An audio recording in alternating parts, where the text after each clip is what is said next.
two brothers, a machine shop, and a handshake deal with Henry Ford that would eventually blow up in the most spectacular way imaginable. That is the Dodge story, not some clean corporate timeline. A bare-knuckle brawl through the entire 20th century, built on stubbornness, betrayal, death, and engines that absolutely refused to quit. If you're watching this and you've never looked past the Hellcat and the Viper, you have no idea what this company actually survived. Hit subscribe now, because by the end of this, you'll understand why Dodge even existing today is borderline miraculous. John and Horace Dodge were machinists from Niles, Michigan. Not engineers, not designers, machinists. They could build anything with their hands, and by 1901, they had opened a small shop in Detroit making parts for the young auto industry. Bicycle components, stove fittings, whatever paid. Here is the part most people get wrong. The Dodge brothers did not start by building Dodge cars. They started by building Fords. Henry Ford came to them in 1903 with a deal: build the engines and transmissions for his new automobile company. In exchange, the Dodges got a contract and shares in Ford Motor Company. Not a small number of shares either. They were among the largest original shareholders. Think about that for a second. The first Fords that rolled off the line? Dodge built engines. Dodge built axles. The Model T, the car that motorized America, ran on components the Dodge brothers machined in their own shop. They were making Ford rich, and Ford was making them rich. For a while, everybody was happy. For a while. By 1913, John and Horace were getting restless. They were building somebody else's car. Somebody else's name was on the hood. And Henry Ford, who was becoming more controlling by the month, started squeezing suppliers, cutting margins, making it clear he did not want partners. He wanted employees. The Dodges were not employees. So in 1914, they did something that took genuine nerve. They quit the Ford contract, walked away from the biggest automaker on the planet, and announced they were building their own car. Ford was furious. The legal battles over those stock shares would drag on for years. Ford eventually bought them out in 1919 for $25 million. In 1919 money, adjusted for today, that is somewhere north of $400 million. But before they cashed that check, they had already proven the point. The first Dodge automobile rolled out on November 14th, 1914. And it was not some rough prototype held together with hope. It was genuinely good. All steel body, at a time when most cars still used wood frames with sheet metal nailed over them. A 35-horsepower four-cylinder engine. 12-volt electrical system when competitors were running 6. It started easier, it lasted longer, and it cost $785. Within a year, Dodge was the 4th largest automaker in America. 4th. In 1 year, from nothing. The car had a reputation for being tough. Not pretty, tough. The U.S. military used Dodge vehicles in the Pancho Villa expedition in 1916. General Pershing reportedly said the Dodges were the only cars that didn't break down chasing Villa across the Mexican desert. Whether that quote is perfectly accurate, I can't confirm, but the Army kept ordering them, and that tells you enough. Now here is where the story takes a turn that nobody saw coming. January 14th, 1920. John Dodge died of pneumonia. He was 55 years old. 11 months later, 11 months, Horace died of the same thing. Some historians believe it was complications from the Spanish flu. Others say it was cirrhosis complicated by pneumonia. The exact cause was never fully settled. What is settled is this. In less than a year, both founders were gone. The company was 6 years old. Their widows took control, and for a few years, things held together. The cars kept selling, the factory kept running. But without John's business instincts and Horace's mechanical genius, the company started drifting. Innovation slowed. the lineup went stale. By 1925, Dodge had dropped from 4th to 7th in U.S. sales. The widows, Matilda Dodge and Anna Dodge, were wealthy beyond imagination, but they were not car people. They knew it. In 1925, they sold Dodge Brothers to Dillon, Reed and Company, an investment bank, for $146 million. At the time, it was the largest cash transaction in American history. An investment bank, running a car company. You can already feel where this is heading. Dillon.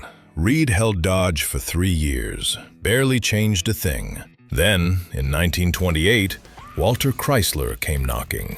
Chrysler was building an empire. He had launched Chrysler Corporation just 4 years earlier, and he needed manufacturing capacity, a dealer network, and a brand that working people already trusted. Dodge gave him all three. He bought Dodge for $170 million, folded it into Chrysler Corporation, and for the next several decades, Dodge became Chrysler's workhorse brand, the tough, no-nonsense, slightly rougher-edged sibling to the polished Plymouth and the upmarket Chrysler and DeSoto lines. Was that exciting? Not particularly. Was it smart? Absolutely. Through the Depression, through World War II, when Dodge factories built engines for B-29 bombers and Sherman tanks, the brand survived by being reliable and affordable, not glamorous, useful. Then the 1960s happened, and Dodge lost its mind in the best possible way. The muscle car era hit, and Dodge dove in head first. The Dart, the Coronet, the Charger, which showed up in 1966 with fastback styling that looked like it was angry about something before you even started the engine. But the car that changed everything? The 1968 Charger RT. 440 cubic inches, 375 horsepower. That was the rated number, and everyone knew Chrysler was lying. The real output was closer to 410, maybe 420. Mopar engineers sandbagged the numbers to keep insurance companies calm. It didn't work. Insurance companies weren't stupid. Then Steve McQueen threw a '68 Charger down the hills of San Francisco in Bullitt, and it was over. The Charger became the car, the bad guy car, the car that looked dangerous standing still. 1 year later, the Dodge Daytona, a Charger with a nose cone bolted to the front and a rear wing that stood 2 feet off the trunk lid. It looked completely absurd. It was completely absurd. And it went 200 miles per hour on the Talladega Superspeedway in 1970, one of the first production-based cars to ever crack that number. NASCAR literally changed the rules because of it. Banned the winged cars. Dodge had built something so fast that the sanctioning body said, no, stop, you cannot do this anymore. Would you have daily driven that thing? 2-foot wing, nose cones sticking out like a swordfish, every parking lot a nightmare? Someone did. More than one someone. 503 street Daytonas were built. Today, a clean one will cost you north of $500,000.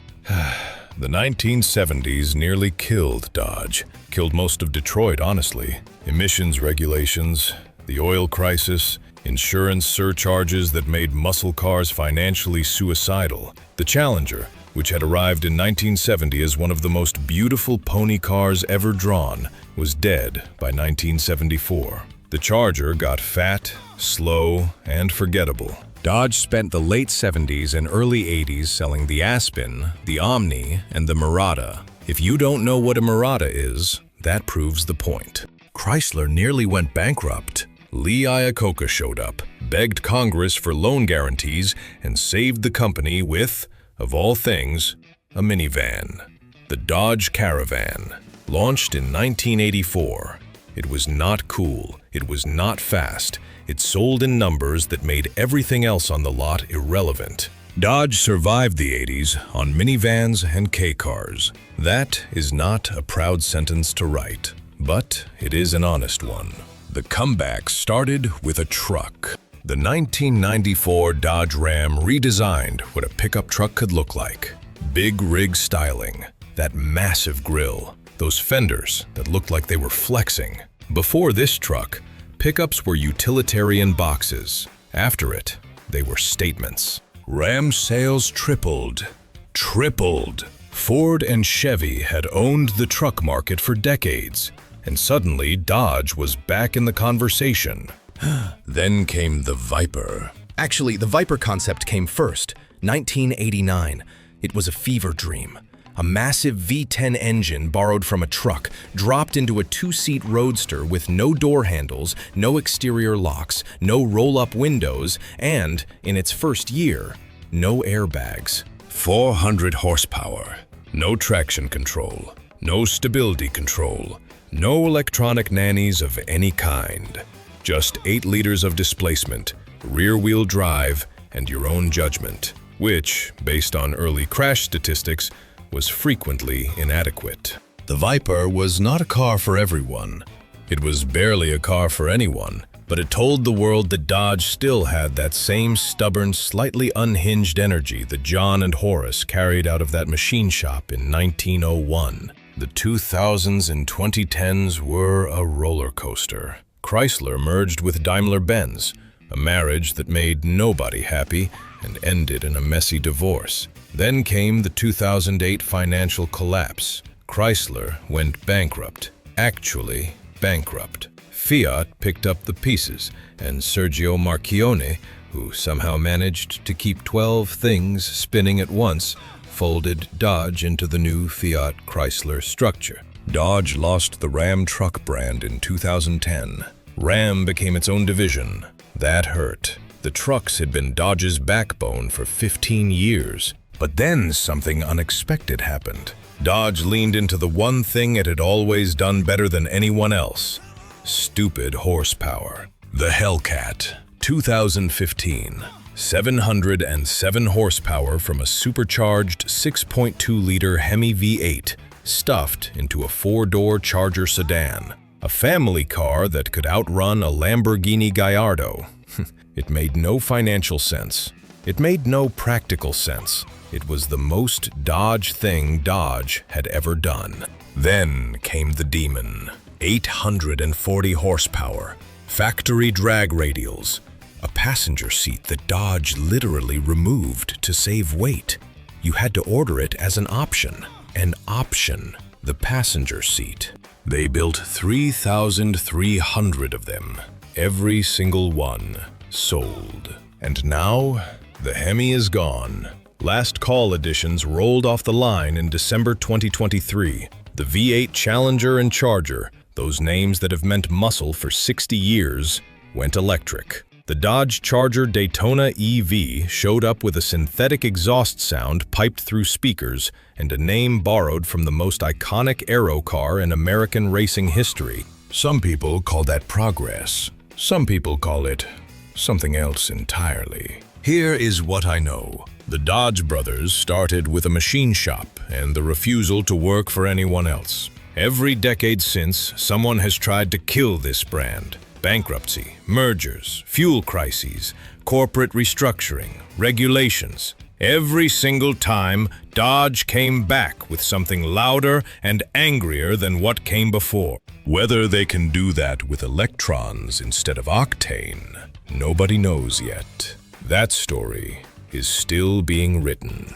But if you are betting against Dodge, if you are betting against a brand that literally got too fast for NASCAR, I would not feel great about that bet. Drop a comment.